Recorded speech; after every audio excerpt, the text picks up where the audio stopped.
Iran has said it's not going to negotiate. It doesn't want to talk to Donald Trump. It's continuing its offensive and it's targeting the Gulf states. It's targeting these military assets. Of course, it sends that threat of fear through the Emiratis and particularly the tourist areas. And these countries rely heavily on foreign workforces. I mean, it's 90% non-local population. At what point do these Gulf states put pressure on the United States to pull back? I don't think you're going to see that. I think you'll see the exact opposite. I think you'll see the Gulf states putting pressure on Iran of joining into the effort. I mean, the Saudis have a considerable military. So do the Emiratis. I think we've already, I don't know if they've been confirmed or not, that the Saudis may have opened up some of the air routes from the Mediterranean over Saudi Arabia into Iran. That would dramatically change the balance of power because it would bring the Gerald Ford more into the play. The aircraft carrier that's in Mediterranean right now, they're primarily for the defense of Israel, could become a more offensive weapon if its planes can get to Iran over Saudi Arabian airspace. So I think the exact opposite is the answer to your question. I don't think you'll see the Gulf states pressuring the U.S. To dial it back. I think you'll see the Gulf states joining in with the U.S. and Israel to sort of solve this as quickly as possibly can, because face it, they have no love lost for Iran anyway. I don't know if the reports are making their way down there, but we're getting reports here that it was actually the Crown Prince of Saudi Arabia who was quietly encouraging the Trump administration to take these moves. So yeah, I think the dynamic is in the Americans' favor as far as the Gulf states go. Yeah, I think you're right. And I think it's a miscalculation and gamble from Iran that is not going to pay off. Trump always likes to keep his enemies, his opponents guessing. He did that today. I just want to show you this moment from the White House. In about a year and a half from now, you're going to see a very, very beautiful building. And there's your entrance to it right there. In fact, it looks so nice, I think I'll save money on the doors because it can't get more beautiful than that. I picked those drapes in my first term.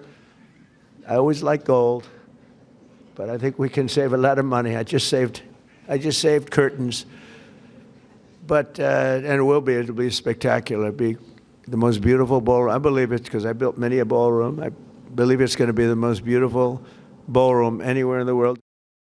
I can see the confused look on your face, Mick Mulvaney. You're wondering if I've played you the right clip or not, but I have. I just wanted to show you and our viewers as well the mercurial nature of Donald Trump. This was the same press conference in which he was telling the American public that the biggest hit is yet to come from Iran. Then he started talking about curtains in the ballroom. He sure is proud of it.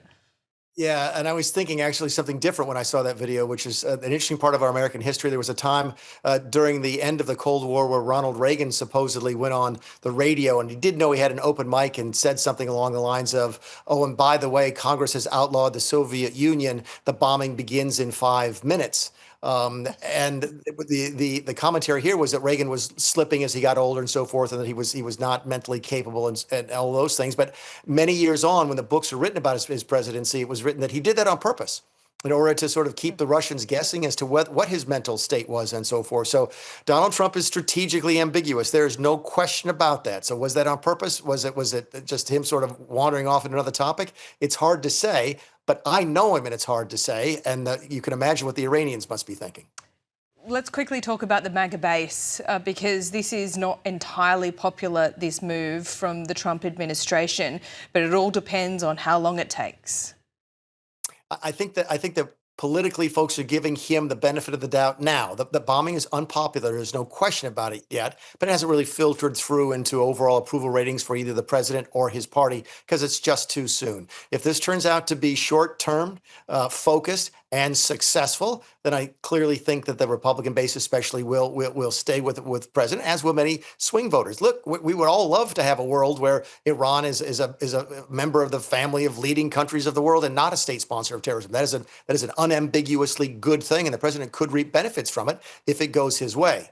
At the other end of the spectrum, if you end up with troops on the ground and bogged down in the sort of forever war that Trump said he was running against, then he could pay a very high political price for that. I don't think we know the answer to that now. I think you'll know probably 2 or 3, 4 weeks from now as to where that is headed, but it's too soon to say. Yeah, but if he makes the cost of living even more expensive for struggling Americans, that's going to be the clincher, won't it?